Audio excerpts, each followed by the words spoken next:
আসসালামু আলাইকুম। আমি মুহতাসিম ফুয়াদ আহমেদ, গ্লোবাল এডুকেশন কেয়ারের পক্ষ থেকে। তো আজকে আমরা আয়োজন করতে যাচ্ছি একটি ইমিগ্রেশন এবং ইনফরমেশন সেশন। আজকে আমাদের সাথে আছেন আফরিনা বাক্ত ফিজা আপু, যিনি আগামী 14 আগস্ট ফ্লাই করবেন কানাডার উদ্দেশ্যে। তো উনি ভিসা পেয়েছেন সেপ্টেম্বর ইনটেকের জন্য, মানে ফল 2024, ইউনিভার্সিটি অফ ম্যানিটোবাতে। উনি ব্যাচেলর অফ কম্পিউটার সায়েন্সে পড়তে যাচ্ছেন। তো আপু, আসসালামু আলাইকুম। আসসালামু কেমন আছেন? আলাইকুম। জি, আলহামদুলিল্লাহ ভালো।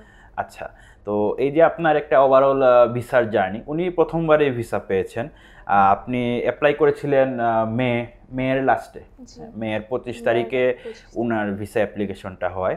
আর আলহামদুলিল্লাহ উনি 2 সপ্তাহ পরেই, মানে জুনের 10 তারিখে উনার পাসপোর্ট রিকোয়েস্ট চলে আসে। তো ওই সময় আপনি হজে ছিলেন। জি, ওই সময় ওনারা হজে ছিলেন, তো আসার পরে পাসপোর্ট জমা দেন এবং আগামী 14 তারিখ উনি ফ্লাই করবেন। তো আজকে উনার এই ওভারঅল এক্সপিরিয়েন্সটাই আমরা শুনবো। তো প্রথমে যদি শুরু করি, আপনার আইএলটিএস স্কোর সম্পর্কে একটু বলবেন।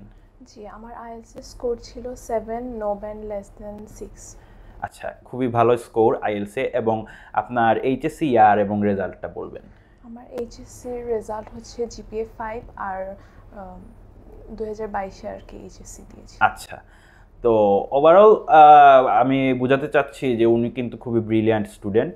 এবং কানাডার যে রিসেন্ট ট্রেন্ড আমরা দেখছি যে ভিসা একদমই কম দিচ্ছে। যেগুলা ভিসা দিচ্ছে আমরা ভিসা পাচ্ছি ম্যাক্সিমামই আপনার যাদের মেরিট আছে তারাই ভিসা পাচ্ছেন।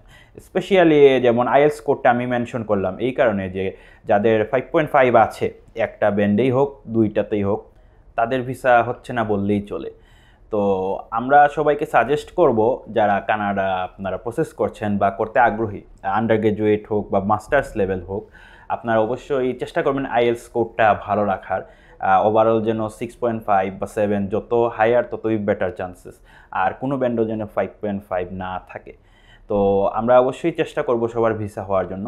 এবং সবাইকে সাজেস্ট করব যে কানাডার পাশাপাশি অবশ্যই অন্যান্য কান্ট্রিতেও আমাদের এখানে প্রসেস করবেন। আমাদের অবশ্যই আসার একটি স্পেশাল ফেসিলিটি হলো আমরা একই সাথে একজন স্টুডেন্টের কানাডার সাথেও অন্যান্য কান্ট্রিতে প্রসেস করে দিই, যাতে ওনার একটা কান্ট্রিতে যদি ইনকেস ভিসা না হয়, অন্যদিকে উনি ভিসা সফলতা পাবেন। এতে আবার আপনি স্টাডি গ্যাপ হওয়া বা ভিসা না হওয়ার কারণে যে একটা ডিপ্রেশনে চলে যাও, এটা থেকে আপনি ফ্রি থাকলেন। তো যাই হোক, আমি এখন আপুর কাছে জানতে চাই যে এই যে আপনি আমাদের অফিসে প্রসেস করলেন, একটা long process, university of Manitoba একটা পাবলিক ভার্সিটিতে আপনি স্টাডি করবেন। তো ওভারঅল এক্সপিরিয়েন্স আপনার কেমন লেগেছে? জি, খুবই ভালো ছিল ওদের সার্ভিসটা। প্রথমে জানুয়ারির দিকে ছিলাম, তো আমি তো অনেক কনফিউজ ছিলাম যে কোন ভার্সিটিতে কোন প্রভিন্সে যাব। বাট তারপর আপনাদের সাথে কথা বলার পর তো সব কিছু ফাইনাল হয়েছে। মানে খুব হেল্পফুল হয়েছে আমার জন্য আপনাদের গাইড। জানুয়ারিতে অ্যাপ্লিকেশন করার পর আমার 20 দিনের মধ্যে আর কি ইউনিভার্সিটি অফ ম্যানিটোবা থেকে অফার লেটার আসে। তো ওইটাতে অ্যাকচুয়ালি আমার যাওয়ার খুব ইচ্ছা ছিল। তো আসে, আমি অনেক খুশি হই। তারপরে তো আমার বাকি যে প্রসেসগুলো ওইগুলো শুরু হয়, ব্যাংকের কাজ টাজ ওইগুলা। তারপরে মের 25 তারিখের দিকে আমি আমার ভিসা ফাইল সাবমিট করি।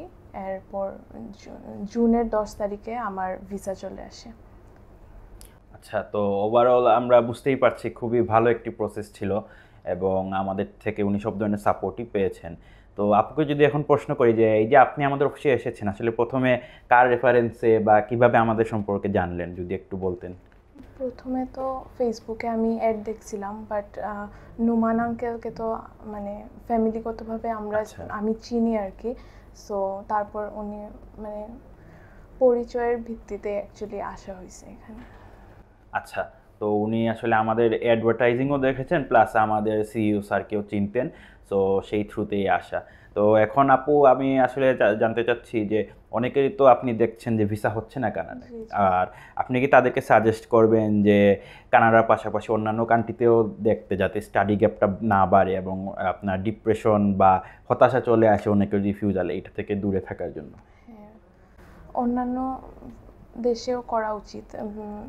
স্পেশালি এখন তো বেশি অস্ট্রেলিয়াতে মানুষ যাইতেছে। Australia, Europe. হ্যাঁ, তো ওইগুলা কানাডার পাশাপাশি ওগুলাতে করলেও ভালো হয়। জি, তো আমরা যেহেতু অস্ট্রেলিয়া, ইউকেতে এখন ভালো আপনার স্টুডেন্ট ভিসার ফ্লো আছে, আর স্পেশালি আবার আমরা ইউরোপে করছি, ডেনমার্ক আছে, মাল্টা আর অন্যান্য কান্ট্রি। তো আপনারা অবশ্যই আমাদের অফিস ভিজিট করবেন, আমরা আপনাদের জন্য সর্বোচ্চ করব এবং একই সাথে অনেকগুলা কান্ট্রিতে প্রসেস করার মাধ্যমে আমরা আপনার ভিসাটা ইনশাল্লাহ সিকিউর করব। আপনার যেন কোনো এই যে হতাশায় যাওয়া বা ডিপ্রেশনে যাওয়া এই ধরনের ইস্যু না হয়, অবশ্যই আমরা এটা মেক শিওর করব। তো আজকের এই ইনফরমেশন সেশন আমি এখানেই শেষ করছি। সবাই আপুর জন্য দোয়া করবেন। আসসালামু আলাইকুম।